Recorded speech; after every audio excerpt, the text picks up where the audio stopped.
네, 여러분 안녕하세요. 네, 목소리 잘 들리시죠? 제 이름은 일라이지치 선교사라고 합니다. 또 우리 제 옆에 이제 우리 김재익 선교사님 함께 계신데, 또 우리 재익 목사님과 함께 온라인 스쿨 하시는 분들도 여기 들어와 계시고, 또 이제 저와 함께 이제 이사야서 마지막 때 강의를 참석하시는 분들도 함께 들어와 계신데, 제가 간략하게 이제 왜 저희가 이제 이 마지막 때 특강을 재익 목사님과 함께 하기를 원하는지 제가 소개해드리고 그다음에 우리 재익 목사님께서 말씀 바로 전하시도록 하겠습니다. 참고로 저희가 말씀을 이제 진행을 하고 난 다음에 이제 강의는 우리 재익 선교사님께서 진행을 해주실 거고요. 그 다음에 강의가 끝나고 나면 이제 저랑 재익 선교사님께서 함께 질의응답하는 시간을 가질 것입니다. 그래서 여러분께서 강의를 들으시는 가운데 만약에 궁금하신거나 물어보고 싶으신 질문 있으시면 미리 적어주시거나 저한테 미리 보내주시면 감사드리도록 하겠습니다. 그리고 저희가 이제 제가 7월 이제 둘째 주부터 이제 이사야서의 그 파트 4 이제 저희가 이사야서를 이제 마무리 짓고 이제 예레미야로 가게 되는데, 제가 이 강의를 진행하기 전에 먼저 우리 김재익 선교사님께 이 마지막 때 특강을 이제 좀 부탁을 드린 이유 중 하나가, 이제 먼저는 재익 선교사님과 제가 이제 함께 이제 지내온 시간이 굉장히 깁니다. 또 여러분께서 모르실 수도 있지만 이제 우리 제가 이곳 아이압에서 학생이었을 때부터 우리 재익 선교사님께서 저를 이제 멘토해 주시고 양육해 주시고, 이제 또 재익 선교사님과 제가 이제 한 공동체로서 같이 살았거든요. 그러면서 이제 함께 마지막 때를 공부하고 함께 삶을 나눴기 때문에 재익 선교사님께서도 이제 다니엘서 강의와 또 다윗의 삶, 또 이런 많은 강의들이 있는데 저희가 서로 이제 각자의 그 온라인 그 강의를 이제 진행하다가 제가 재익 선교사님께 저희가 함께 좀 이렇게 콜라보레이션 했으면 좋겠다 또 말씀을 드렸어요. 그래서 같이 마지막 때 그 150장을 강의를 하고 있고, 그래서 우리 재익 선교사님께 부탁을 드렸고, 재익 선교사님께서 한 4강으로 이제 특별히 이제 마태복음 24장을 좀 중심으로 해서 좀 이제 마지막 때 어떤 총 정리하는 그런 빅픽처를 좀 다루어 주실 겁니다. 그래서 여러분께서 좀 많은 기대를 가지고 또 기도하는 마음으로 함께 참석해 주셨으면 좋겠고, 저희가 이 마지막 때 150장을 진행하는 가운데 제가 여러분께 반복해서 말씀드리고 또 다시 한번 상기드리는 것이, 여러분 우리가 마지막 때를 공부하고 연구하고 묵상하는 이유는 우리가 엠마오로 가는 두 제자처럼 우리의 마음이 예수님을 향해서 불타기 위함입니다. 그래서 제가 여러분을 위해서 기도하는 바는 우리의 지식과 우리의 깨달음이 증가하는 것 이상으로 우리의 마음에 우리의 사랑이 점점 더 풍성하게 되기를 기도합니다. 그래서 여러분께서 그러한 마음으로 또 그러한 기도하는 마음으로 함께 참석해 주시면 감사하겠습니다. 잭슨에서 잠깐 소개해 주시고 그 다음에 제가 기도하고 또 진행하도록 하겠습니다. 네, 여러분 반갑습니다. 이렇게 만나게 돼서 반갑고, 우리 일라이자 선교사하고는 나눈 것처럼 오래된 관계이고, 제가 사랑하고 또 존경하고 또 하나님께서 사용하는 귀한 하나님의 종입니다. 그래서 이 마지막 때에 대해서 여러분과 함께 나눌 수 있는 시간을 가지게 돼서 참 반갑고 감사하게 생각합니다. 네. 여러분, 그래서 제가 기도하고 이제 시간이 되었기 때문에 저희가 바로 기도하고 강의 진행하도록 하겠습니다. 하나님 감사합니다. 하나님의 말씀은 살아있고 운동력이 있어 여호와의 율법은 완전하여 우리의 영혼을 소송케 하고 여호와의 계명은 온전하여서 우리의 마음을 즐겁게 한다 하였습니다. 하나님, 우리가 하나님의 말씀을 정금보다 더 사모하기 원하며 여호와의 말씀이 우리의 마음 가운데 송이꿀보다 더 달콤하기를 원합니다. 하나님, 우리 김재익 선교사님께 지금 이 시간 기름 부어주시고, 하나님 이 메시지가 선포될 때 그냥 인포메이션이 전달되는 것이 아니라 하나님의 마음이 임파테이션 되게 하여 주십시오. 하나님, 우리가 이 메시지를 통해서 먼저 예수님의 아름다움을 더 깊이 앙망하기 원하고 우리가 첫 계명을 더욱더 마음 가운데 결단하기를 원합니다. 하나님, 그러할 수 있도록 모든 지식과 총명에 우리의 마음이 예수님을 향한 사랑으로 점점 더 풍성하게 하여 주십시오. 예수님의 이름으로 기도드렸습니다. 아멘. 네, 여기 아이패드 갖고 오시고요.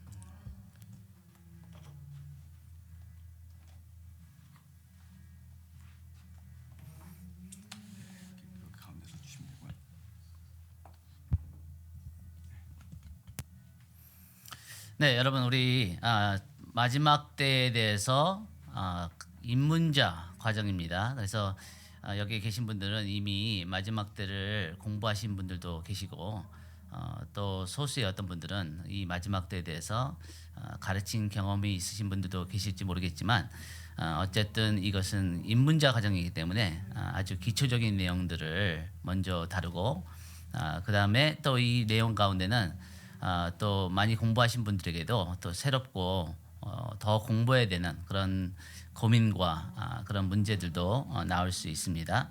그래서 우리가 목차를 잠깐 보면은 네 번의 강의를 우리가 시간을 가질 텐데 오늘 시간은 첫 번째 강의로 왜 마지막 때에 대해서 우리가 이해하는 것이 중요한가? 왜 성경에 대한 이 마지막 때에 대한 말씀에 대해서 우리가 아는 것이 하나님에게 또 우리에게 중요한가에 대한 내용이고요.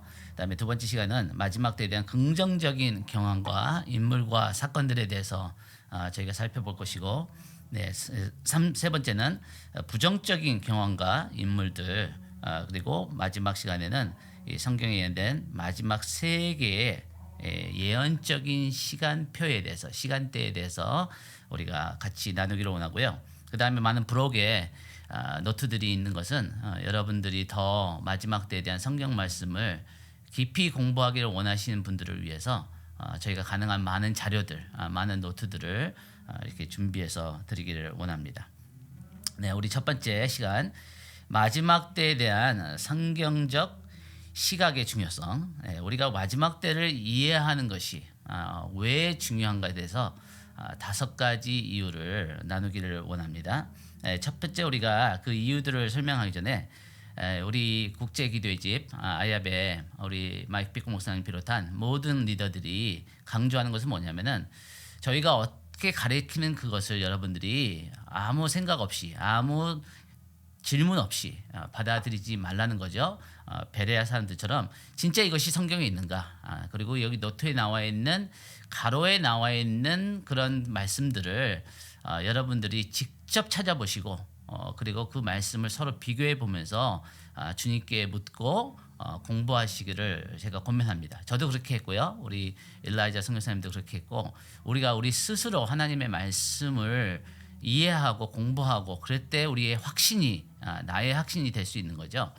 두 번째는 뭐냐면은 이 마지막 때에 대한 우리의 이해가 완전하지 않다는 거죠. 우리가 모든 진리를 하나님은 한 단체나 한 개인에게 주시지 않습니다. 그래서 우리가 서로에게 배우고자 하는 그런 겸손한 마음, 약간 그 시각이 틀리고 견해가 틀리더라도 거기에 내가 보지 못했던, 알지 못했던 진리가 있다면은 그것을 받아들이고 수용할 수 있는 그런 겸손한 마음을 가지기를 원합니다. 세 번째 이유가 좀 중요한데요. 우리가 마지막 때를 공부하면은 여러분들도 아마 그런 경험들이 있겠지만 여러 신학자들과 또 목사님들의 견해가 많이 다를 수 있다는 것입니다. 그런데 그 중에서도 가장 우리에게 중요한 것은 뭐냐면은 이 교회가 이 대환란을 통과한 후에 예수님의 재림이 있고 우리가 휴거를 하는지 아니면은 우리 교회가 대환란을 통과하지 않고 그 전에 예수님이 오시고 교회가 휴거를 되는지 이 사건이 우리에게는 굉장히 중요한 논쟁의 문제가 될 수가 있습니다. 이것은 우리와 우리 자녀들의 나중에 대환란을 통과하는 그 시대에는 죽음과 생명의 중요한 문제죠. 그래서 우리가 다른 견해들이 있는 분들을 존중하고 또 그분들이 말씀하는 것을 듣고자 하지만 여기 있는 리더들과 저기서 가르치는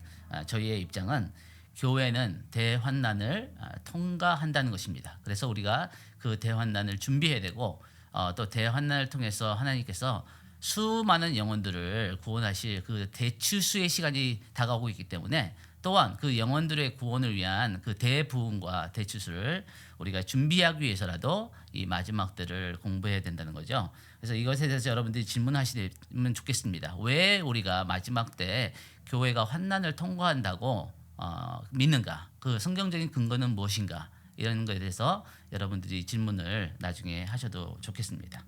네, 이 특별한 시대 하나님께서 예수님이 다시 이 땅에 재림하신다는 것은 성경의 명백한 가르침이십니다. 그래서 어느 때에 우리가 그 정확한 때를 알 수는 없지만 예수님이 다시 이 땅에 오신다는 것이죠. 그렇다면은 언젠가는 역사 가운데 한 세대가 예수님이 재림하신 그 세대를 우리가 마지막 세대라고 하는데 그 한 세대가 예수님의 구름을 타고 영광 가운데 오시는 것을 보게 될 것이라는 것입니다. 그래서 이 때를 성경에서 많이 말씀하고 계신데 이때는 굉장히 역사전에 없었던 인류 역사의 전무후무한 가장 극적인 시간이 될 거라는 것입니다. 이것은 부정적인 것만 아니라 대환난도 있고 많은 흔들림도 있고 많은 미혹도 있고 전쟁도 있겠지만 그것만이 아니라 또 역사상 가장 큰 부흥과 대추수가 있는 가장 교회의 영광스러운 시간이 될 것이기 때문에 이것에 대해서 우리가 아는 것이 중요하다는 거죠. 이사야서 60장 2절 말씀에 보면은 보라 어둠이 땅을 덮을 것이며 어둠이 온 땅을 덮을 거라는 거죠. 캄캄함이 만민을 가리려니와 이 어둠이 마지막 때에 점점 그 강도와 그 빈번도가 증가할 것이라고 성경은 반복적으로 우리에게 증거하고 있습니다. 그러나 동시에 이 여호와의 영광이 이 우리 하나님의 백성들 위에 교회 위에 올 것이다. 이 하나님의 영광이 가득 찰 것이다라고 동시에 성경은 우리에게 증거하고 있던 것을 우리가 반드시 기억해야 된다는 것입니다. 네, 첫 번째 우리가 마지막 때를 이해하는 것이 중요한 이유는 이 독특하고 특별한 시대를 마지막 세대를 하나님께서는 준비하시기를 원하신다는 거죠. 네, 두 번째 우리가 마지막 때에 대해서 공부하고 이해해야 되는 중요성은 성경 자체에서 이 마지막 세대에 대해서 많은 언급을 하고 있다는 것입니다. 네, 적어도 아마 더 많을 텐데 성경의 150장이 넘는 그 장에서 이 마지막 세대, 예수님이 재림하시는 그 세대에 대해서 말씀을 하고 계시다는 거죠. 그래서 여러분이 이제 부록을 보시면은 이 150장이 설명이 되어 있고 목록이 되어 있습니다. 그래서 여러분들이 이것에서 배고픔이 있고 이 하나님의 말씀을 더 깊이 공부하시길 원하신 분들은 이 부록에 있는 150장을 참고하시면 되겠습니다. 세 번째 이유가 어쩌면은 우리에게 가장 실질적인 이 마지막 때를 공부해야 되는 이유가 될 수 있습니다. 그래서 우리가 예수님과 사도들은 이 마지막 때가 점점 가까이 오는 것을 보게 될 때 우리가 어떻게 살아야 되는지, 우리가 어떻게 준비를 해야 되는지, 성도들이 어떤 마음가짐을 가져야 되는지에 대해서 많이 말씀을 하고 계십니다. 여러분 만약에 이런 질문을 하신 분들이 계신지 모르겠지만 저는 이런 질문을 해봤습니다. 만약에 아담과 하와가 그 선악과의 열매를 다 먹지 않고 하나님께 불순종하지 않았다면은 그렇다면은 이 인류의 역사와 이 세상은 어떻게 되었을까 하는 그런 궁금한 질문이 있었습니다. 그런데 성경에서 놀랍게도 그것에 대해서 말씀을 하고 계시다는 거죠. 그것을 뭐라 그러냐면 우리가 천년왕국이라고 합니다. 이 천년왕국 때가 되면은 이사야서 2장에 보면은 이 예루살렘에서부터 그 하나님이 에덴 동산으로부터 이 하나님의 말씀이 열방의 가르침을 받고 그곳에서 예수님의 공의로운 통치가 있으시고 그리고 이 땅에는 그 계시록 20장에서 얘기하는 눈물도 없고 아픈 것도 없고 고통도 없고 죽음도 없고 슬픔도 없는 하나님의 완전한 통치가 이루어지는 그 땅이 그 모습이 환경과 전쟁과 이 모든 오염이 없는 그 완벽한 에덴 동산을 이 땅에 만드신 하나님의 원래 계획이 인간의 죄 때문에 이 타락 때문에 그것이 무너졌지만 다시 예수님이 이 땅에 오셔서 왕으로서 예루살렘에서 통치하시면서 이 에덴 동산에 원래 하나님께서 만드신 그 환경과 그 모습을 다시 회복하는 것이 이 마지막 때에 대한 말씀들에 나온다는 것입니다. 그렇기 때문에 우리가 이 마지막 때를 공부하는 것은 저에게는 개인적으로 마지막 때를 공부하는 것에 가장 큰 우리의 유익, 가장 큰 우리에게 주는 성경적인 그 위로와 큰 힘을 주는 것은 무엇이냐면은 소망을 준다는 거죠. 우리가 마지막 때 점점 어둡고 점점 악이 증가하고 이런 상황 가운데서도 소망을 잃어버리지 않을 수 있는 이유는 뭐냐면은 이 주님께서 오시면 이 모든 것을 다 회복하시고 우리의 모든 원수를 갚아주시고 우리의 모든 눈물을 닦아주시고 우리에게 다시 한번 이 땅에 하나님의 온전한 통치를 약속하시기 때문에 우리가 그 주님의 오시는 것을 사모하고 또 그 주님의 오실 때까지 하나님 앞에 신실하게 서야 될 중요한 이유를 우리가 발견할 수 있다는 것입니다. 그래서 예수님께서는 이 마지막 때 사람들이 네 가지 부분에 큰 시험을 받게 될 것이다. 그렇기 때문에 준비하라는 거죠. 너의 마음을 준비해서 이것에 대해서 또 다른 사람들도 이것에 넘어가지 않게 이 준비시킬 수 있는 메시지들을 하나님은 준비시키기를 원하신다는 것입니다. 이것을 우리가 영어로 약자로 FOLD로 이렇게 기억을 할 수 있는데요. 이 F는 뭐냐면은 두려움이라는 거죠. 예수님께서 마지막 때 두려움이 증가하게 돼서 얼마나 많이 두렵냐면 사람들이 기절하는 사람, 실신하는 사람들도 있을 것이다. 그다음에 두 번째는 실족함, offense. 이 실족함, 그 하나님의 사랑의 하나님이라면은 왜 이런 전쟁들과 전염병과 이런 많은 죽음들과 많은 이 고통의 시간을 허락하시는지 이 성경적 이유를 하나님의 마음과 하나님의 계획을 우리가 이해하지 못한다면은 많은 사람들이 하나님에 대해서 마음이 상하고 이해를 하지 못하기 때문에 하나님의 우리가 의심하고 의문하고 그 하나님의 리더십에 대해서 신뢰를 못하는 사람들이 있을 것이기 때문에 반드시 이 성경적인 메시지가 나가야 된다는 거죠. 가능한 많은 사람들에게 이 메시지가 전달되어야지 하나님의 리더십에 대해서 사람들이 이해를 하고 그 하나님을 신뢰할 수 있는 우리가 도움을 줘야 된다는 것입니다. 세 번째는 우리가 아는 것처럼 이미 이 땅 가운데 많은 육신의 정욕, 이 점점점 이 욕심과 사람들의 어떤 쾌락을 추구하는 것과 자기 중심적인 그런 이 정욕이 증가할 것이기 때문에 왜 우리가 이런 시대를 살면서 절제하는 삶을 살아야 되는지, 왜 단순한 삶을 추구해야 되는지, 왜 거룩한 삶을 추구할 그 이유가 무엇인지를 성경은 우리에게 말씀하고 계신다는 것입니다. 그리고 마지막으로 놀라운 것은 뭐냐면은 예수님과 바울 사도가 마지막 때에 대해서 말씀하실 때 이 우리가 어떤 핍박이나 어려움에 대한 말씀도 하셨지만 가장 많이 언급하신 그리고 경고하신 그 내용이 뭐냐면은 미혹입니다. 이 마지막 때 이 적그리스도와 거짓 선지자와 거짓 메신저들 이런 사람들이 거짓 교사들이 나와서 이 사람들의 마음을 믿음에서 떠나게 하는 예수 그리스도에게서 떠나게 하는 그런 많은 이적과 기적과 그 가르침을 통해서 많은 사람들을 미혹하게 된다는 것이죠. 이미 우리가 살고 있는 시대에는 가짜 뉴스들이 있습니다. 무엇이 진짜인지 무엇이 가짜인지를 잘 분별할 수 없는 매우 혼동스럽고 매우 이 진리가 무엇인지를 대해서 고민하게 하는 그런 시대를 우리는 이미 살고 있는데 마지막 때는 이것이 점점 증가할 것이라는 거죠. 그렇기 때문에 우리가 이 하나님의 말씀인 진리를 더욱더 굳건히 잡고 이것에 대해서 더 선명하고 더 담대하게 선포할 필요가 있다는 것입니다. 네, 우리가 마지막 때에 대해서 이 네 가지에 대해서 예수님께서 이 누가복음에 이렇게 말씀하시죠. 사람들이 세상에 임할 일을 생각하면서 두려워할 것이다, 무서워할 것이다. 이게 fear이죠. 네. 아까 얘기했던 FOLD를 지금 얘기하는 것입니다. 그다음에 이 너희가 스스로 조심하라. 그렇지 않으면 방탕함, 정욕이죠. 이 방탕함과 술 취함과 이런 것 때문에 사람들의 마음이 눌리고 그렇기 때문에 어떤 그 고통 가운데서 벗어나고자 하는 또 다른 쾌락을 또 다른 그 세상적인 방법을 찾게 된다는 것이죠.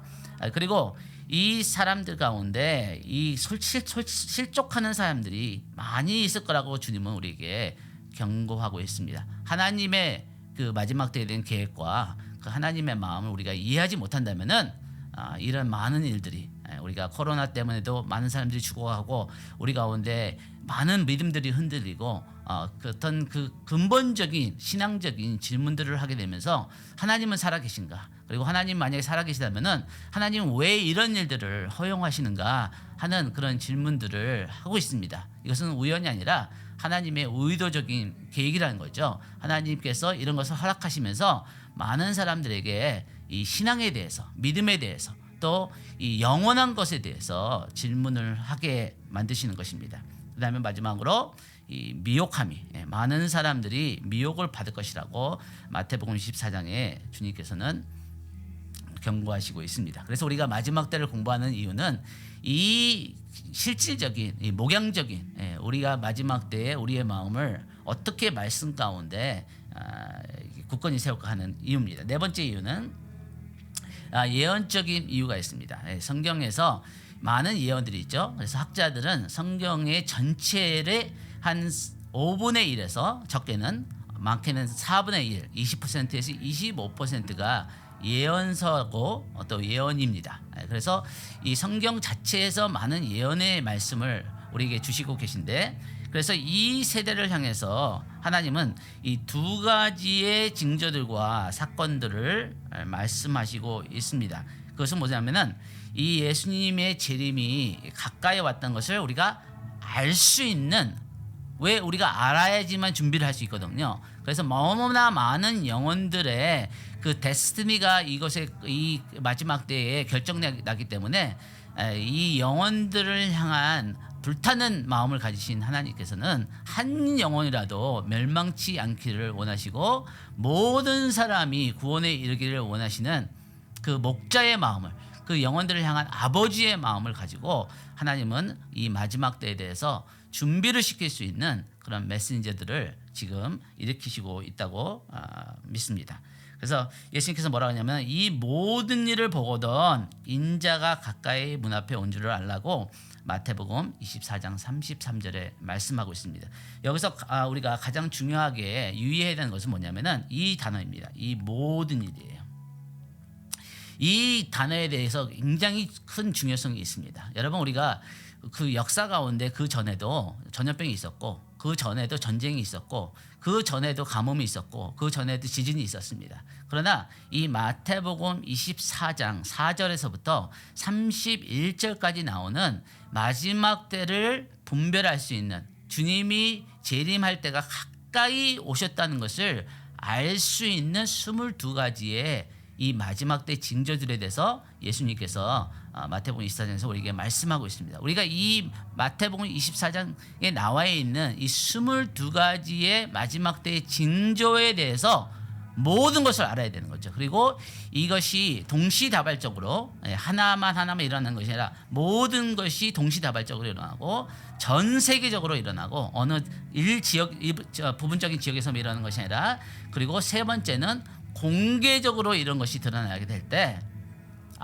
주님의 오실 때가 진짜 가까웠다는 것을 우리가 성경적 근거로 확실히 알 수 있다는 것입니다. 우리가 그것을 아는 것이 중요한 이유는 그래야지만 우리 자신도 준비하고 다른 사람들도 준비시킬 수 있다는 거죠. 그래서 주님께서는 말씀하시기를 이 세대가 지나가기까지, 이 세대는 어떤 세대죠?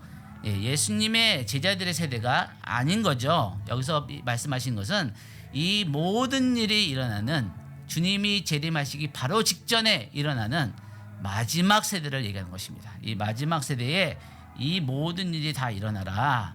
그래서 우리가 깨어 있어야 된다는 거죠. 그래서 우리가 기도하면서 주님의 마음과 반드시 연결이 되어야 된다는 거죠. 그래서 우리가 미혹에 넘어가지 않고, 두려움에 넘어가지 않고, 어떤 그 실족함에 우리가 넘어지지 않고, 우리가 그 하나님 앞에서 이 모든 정욕과 이 땅에 있는 모든 그 인간적인 쾌락을 거부하고 다니엘과 같이 우리의 자신의 금식하는 삶을, 하나님의 나라를 사모하는 마음을 지킬 수 있는, 그러기 위해서 우리가 마지막 때를 공부할 필요가 있다는 것입니다.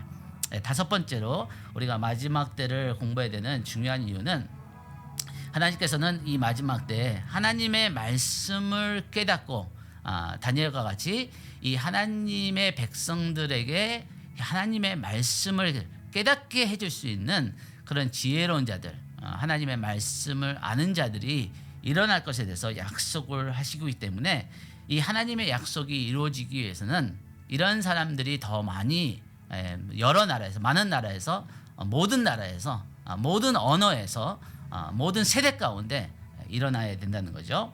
그래서 이 지혜로운 자들에 대해서 주님께서 뭐라고 하냐면 다니엘서 11장에 보니까 이 이 지혜로운 자들이 아니면 마지막 때를 이해하고 그 메시지를 전할 수 있는 자들이 많은 사람을 가르칠 것이다.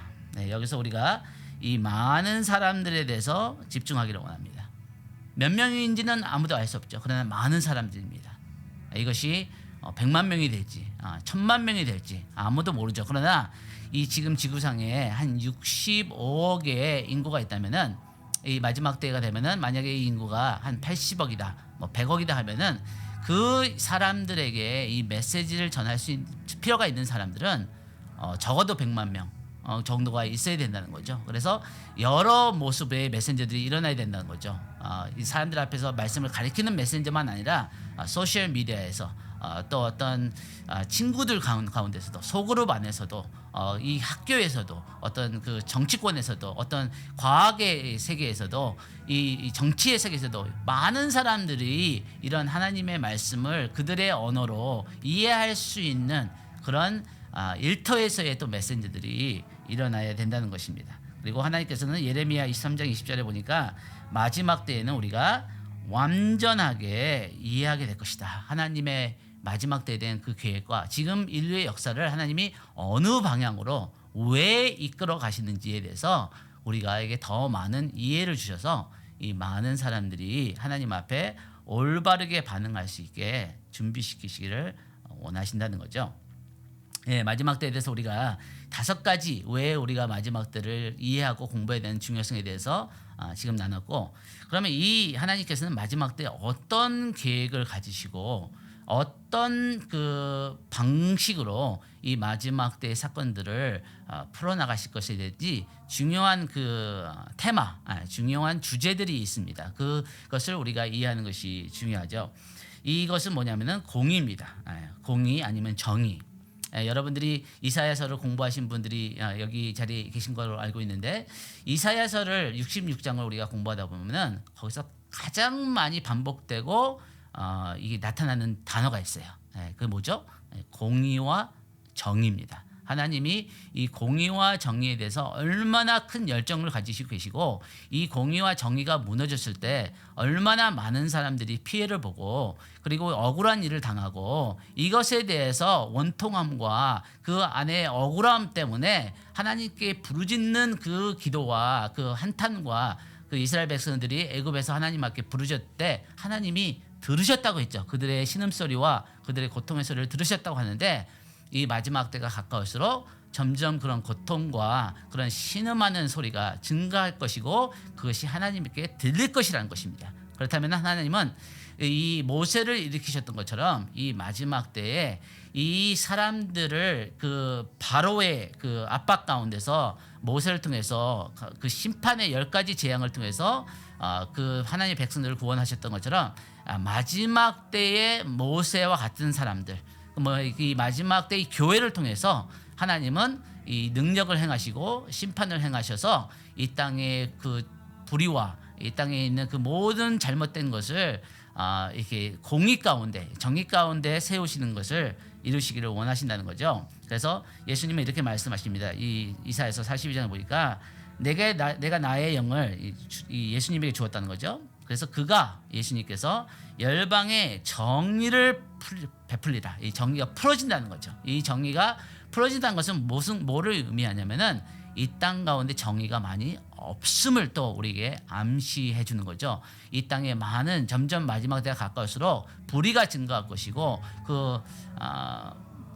핍박하고 압박하고 빼앗고 거짓말하고 그런 착취하는 그런 일들이 점점 많아질 것이기 때문에 이 점점 소망이 없어지는 이 압박 가운데 눌리고 그 한숨과 그 낙담과 절망 가운데 있는 사람들에게 이 정의 하나님이 어디에 계시냐, 공의 하나님이 어디에 계시냐 하는 그 질문을 묻는 자들에게 이 하나님, 정의 하나님이 오신다. 그리고 이 땅에 그 정의를 반드시 세우실 것이고 악한 자들을 반드시 벌하실 것이고 의인들의 손을 결국 반드시 들어주실 거라는 이 정확하고 확실한 하나님의 말씀인 진리를 선포하는 자들이 일어나야 된다는 거죠. 그래서 이 하나님의 말씀이 진리인 것을 증거하시기 위해서 또 하나님은 교회에 이 성령을 부어주시고 부흥의 영을 부어주시고 교회의 권능을 부어주시고 그래서 예수님보다도 더 큰 일을 행하는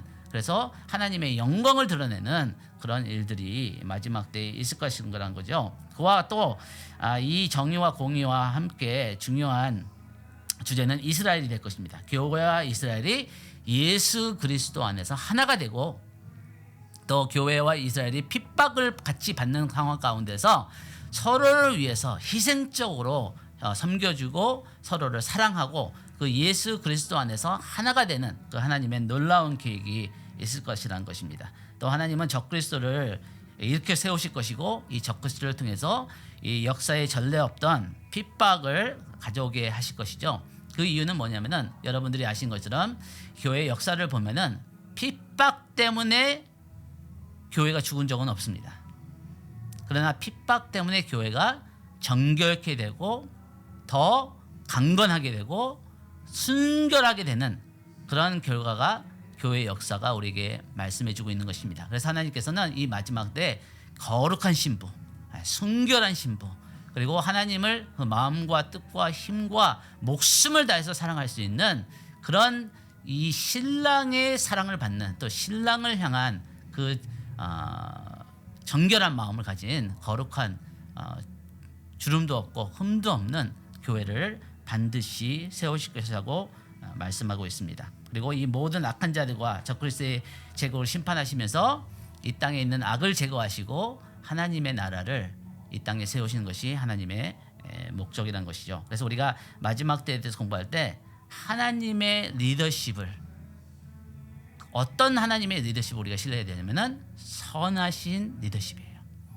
네, 이 모든 일을 허락하시는 하나님의 마음에는 가장 적은 고통의 수단을 사용하셔서 가장 많은 사람들이 가장 깊은 사랑의 수준에 이르도록 하는 것이 이 하나님의 계획이라는 거죠. 그래서 우리가 아는 것은 뭐냐면은 하나님께서는 그 사랑하는 하나님의 백성들을 그 모든 것이 협력하여 결국 선을 이루시는 로마서 8장 28절의 말씀을 이루시기 때문에 우리가 바울사도와 같이 죽음이나 생명이나 천사나 어떤 정사나 칼이나 위험이나 이 모든 것에서 그리스도의 사랑에서 우리를 끊을 자가 없다고 확신하는 그 사랑의 뿌리에 박힌 자들이 되어야 될 것입니다. 그래서 마지막 때에 이러한 원한이 이러한 이 억울한 일들이 일어날 것인데 그것에 대해서 밤낮 부르짖는 기도운동을 하나님께서는 일으킬 거라고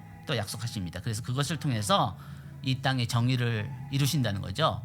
그러나 예수님은 우리에게 질문하시죠. 그러나 인자가 오기 전에 인자가 올 때 이 땅에서 이 믿음을 보겠느냐. 주님께서는 이 마지막 때에 일어나는 이 불의와 이 억울함과 이 원통함과 이 원한함과 이 모든 것 가운데 하나님께 쉬지 않고 밤낮으로 부르짖는 그 중보 기도자들을 통해서 이 땅 가운데 하나님의 영광을 나타내실 거라고 우리에게 말씀합니다. 마지막으로 하나님은 아까도 반복했지만 메신저들이 일어나기를 원하십니다. 하나님의 진리의 말씀인 하나님의 말씀을 이 땅에 있는 사람들이 선명하게 그리고 정확하게 이해해서 하나님 앞에 올바르게 반응하고 실족하지 않고 정욕에 넘어가지 않고 두려워하지 않고 하나님 앞에 진리 가운데 모든 미혹 가운데서 그 사람들을 진리로 이끌 수 있는 그런 메신저들이 모든 사회 영역 가운데 준비되기를 원하신다는 것입니다. 네, 우리 강의는 거기까지 하고 여러분들과 함께 또 질의응답하는 시간을 가지면 좋겠습니다.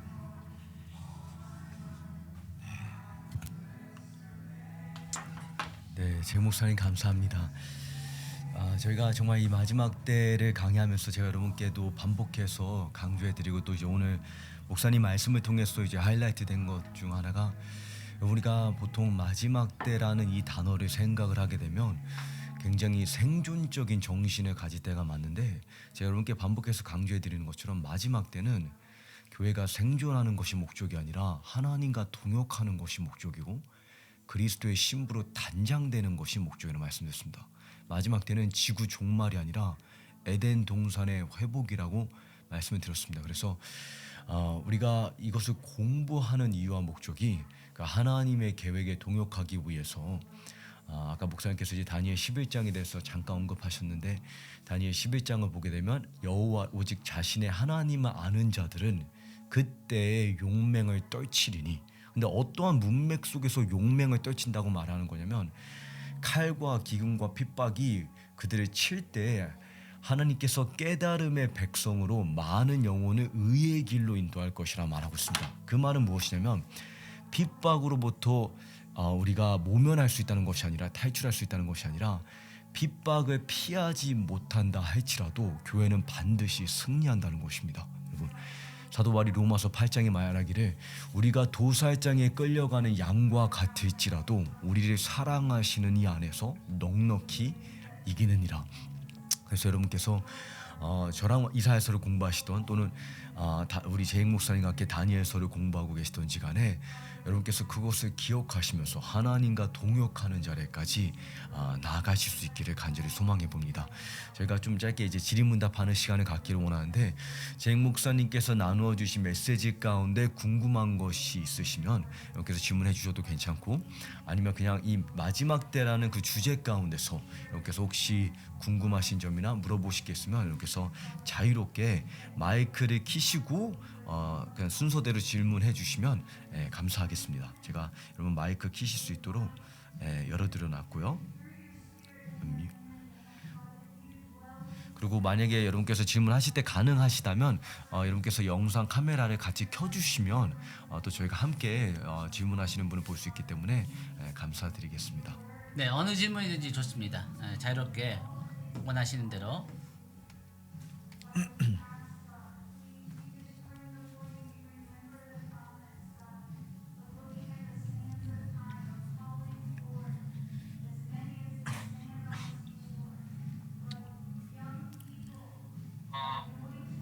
선교사님 질문이 있습니다. 네, 잠시만요.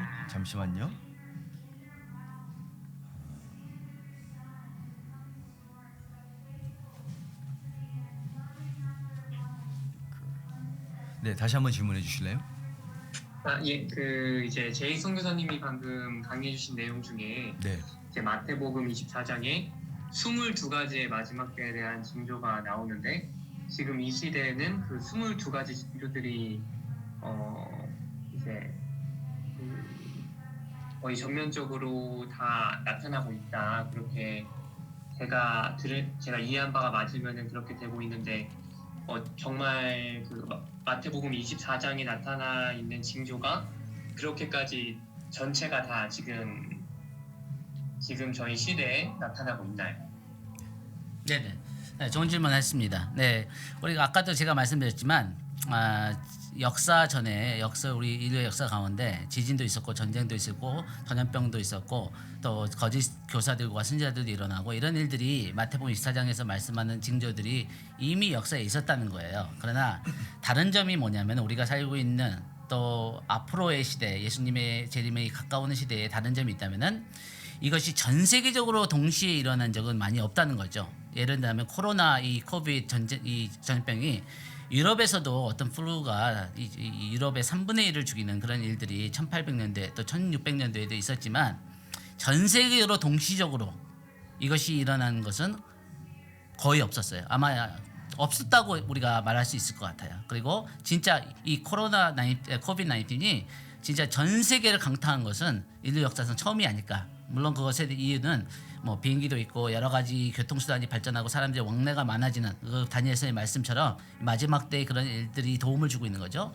또한 중요한 그 포인트가 뭐냐면은 마태복음 24장 14절 말씀이에요. 마태복음 24장 14절 보면은 이 천국 복음이 온 천하에 전해진 후에야 그제야 끝이 오리라라고 주님은 분명하게 우리가 말씀하고 계신데 이 마태복음 24장 14절 말씀이 이 복음의 말씀이 모든 민족과 모든 언어와 모든 종족들에게 전해진 것은 아직 성취되지 않았습니다. 그래서 우리가 선교사님들이 많이 열정을 가지고 이 복음을 들고 열방으로 나가고 계신데 여러분들이 만약에 콜투얼이라는 그 선교 단체에 전 세계적으로 가장 큰 선교단체들이 합쳐서 협력해서 이루는 그 지상대명령을 이루기 위해서 모인 단체가 콜토이라는 단체인데 거기에 그 웹사이트를 가시면은 이분들이 뭐라고 말씀하시냐면은 아마도 정확하게는 모르지만 적어도 2040년 얼마 안 남았죠. 그때까지는 이 마태복음 24장 14절 말씀이 인류 역사상 처음으로 성취될 수 있는 가능성이 있다고 그들은 공개적으로 말하고 있습니다. 그 단체에는 남침매나 어떤 그 CCC나 YM이나 이런 전 세계적인 선교 단체들이 함께 하고 있는 한 100개의 선교 단체들이 함께 하고 있어요. 그래서 이 마태복음 28장에 지상 대명령이 이루어진 것은 무엇을 의미하냐면은 성경이 그들의 언어로 다 번역이 돼야 되고 그 교회가 세우지 않은 곳에 교회가 세워져야 되고 이 복음을 들고 선교사들이 가지 못한 땅 가운데 그들이 들어가야 된다는 거예요. 그런데 이 전 세계에 지금 한 6,900개의 언어가 있는데 거의 한 3,500, 4,000개의 언어가 성경이 적어도 요한복음 하나가 번역이 됐습니다. 그런데 이 남은 자들 가운데는 또 문맹이 있는 사람들이 많아요. 문맹. 그러니까 이 글을 못 읽는 거예요. 그래서 이 사람들을 위해서 이제 구두로 이 언어로 막 녹음을 하고 그래서 성경 말씀을 적어도 복음의 말씀을 그들에게 전하기 위한 그런 전략적인 그런 일들이 일어나고 있고 이제 AI나 어떤 그 클라우드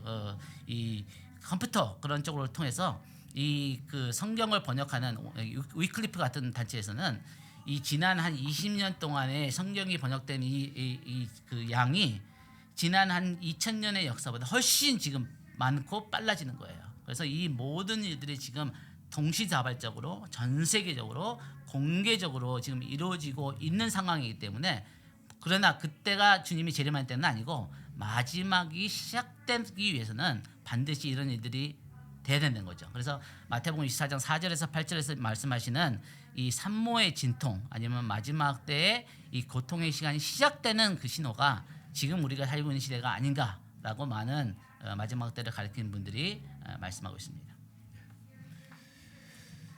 네, 여러분 제가 여러분과 함께 이 마지막 때 강의할 때 가장 중요한 것이 저자가 의도한 바가 무엇인지를 이해하는 것이 가장 중요하다고 합니다. 사람의 소견과 견해는 별로 중요하지 않습니다. 가장 중요한 것은 마태복음 24장에 예수님께서 뭘 의도했는지. 그래서 제가 여러분께 성경 공부할 때 성경 공부의 기본된 원칙은 문자적, 문법적, 문맥적이라고 말씀드렸습니다. 마태복음 24장 지금 쟁인 목사님께서 이 말씀하신 이 본문에서 문맥이 무엇인지를 이해하셔야지 예수님께서 뭘 의도하고 계신지가 분명히 캐치가 되시고 문자적으로 그리고 문법적으로 뭐가 강조되고 있는지를 이해하시는 것이 중요한데 제가 여러분께 이전에 이 지금 우리가 마지막 때 세대를 살아가고 있는지 정확하게 알 수 있냐 마태복음 24장 예수님께서 아무도 그때와 시기를 알 수 없다고 말한 것 같은데 제가 여러분께 그것을 해석해 드리면서 예수님 본인이 마태복음 24장의 요점은 우리가 알아야 된다는 것이고 어떻게 알기 위해서 지금 말씀하신 24개의 징조들을 하이라이트 하시는 가운데 가장 중요한 포인트가 뭐냐면 방금 목사님께서 하이라이트 하신 14절과 그 다음에 15절입니다. 이 14절과 15절은 동전의 양면과 같습니다. 굉장히 중요한데 그거를 제가 왜 문자적이고 문법적이고 문맥적이 중요하다고 말씀드린지 제가 보여드리겠습니다. 자, 먼저 보시게 되면 스크린 잘 보이시죠 여기에? 자, 여기에 보면 이 천국 복음이 모든 민족에게 증거되기 위하여 온 세상에 전파되리니 그제야 여기 문맥이 굉장히 중요합니다. 영어 성경에 보시게 되면 and then 그리고 그 일이 이루어지고 난 다음에 끝이 오리라. 자, 근데 그 다음에 바로 그러므로 보이시죠. 제가 여러분께 성경을 공부할 때 절대로 문법을 그냥 막연히 지나치지 말라고. 무슨 말이냐면 14절에 천국 복음이 완성되는 거는 그 다음 이벤트랑 직결되어 있다는 것입니다. 근데 그 다음 이벤트가 뭐냐? 제가 여러분께 마지막 때의 타이밍을 이해하는데 가장 중요한 사건이 있다 말씀드렸죠. 그 사건이 무엇이냐? 멸망에 가증한 것이라고 불리는 성전 테러 사건입니다. 자, 이 성전 테러 사건이 얼마나 중요하냐면 세상이 두 동각이 나도 여러분 이 테러 사건이 안 일어나면 예수님 재림 안 하십니다. 누가 그렇게 말했냐면 예수님이 그렇게 말씀하셨고 사도 바울이 그렇게 말했습니다.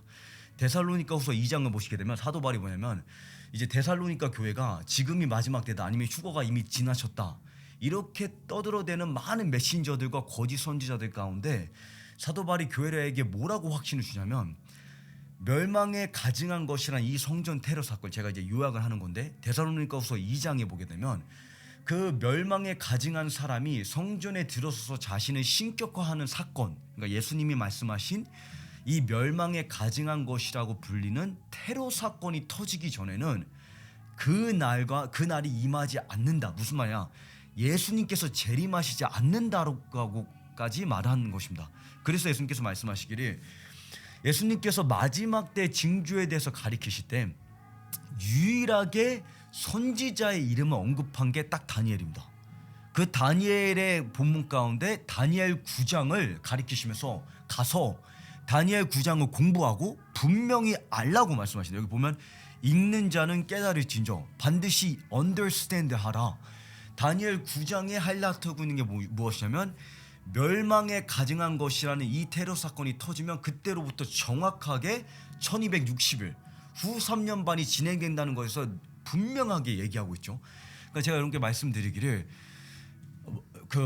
이 마태복음 24장에 나오는 징조들에 대해서 학자들이나 이제 신학자들이 논쟁을 펼칠 수가 있어요. 과거에도 이러한 일들이 일어났다. 과거에도 지진이 있었고, 과거에도 전염병이 있었고, 과거에도 뭐 이렇고 많은 일들이 일어났다. 그러하기 때문에 마태복음 24장은 한 세대에 주목된 것이 아니다. 이렇게 우길 수가 있는데 뭐라고 얘기하든지 간에 별로 그거는 중요하지 않습니다. 가장 중요한 포인트는 제익 목사님께서 지금 설명하신 마태복음 24장 14절과 15절의 결합입니다.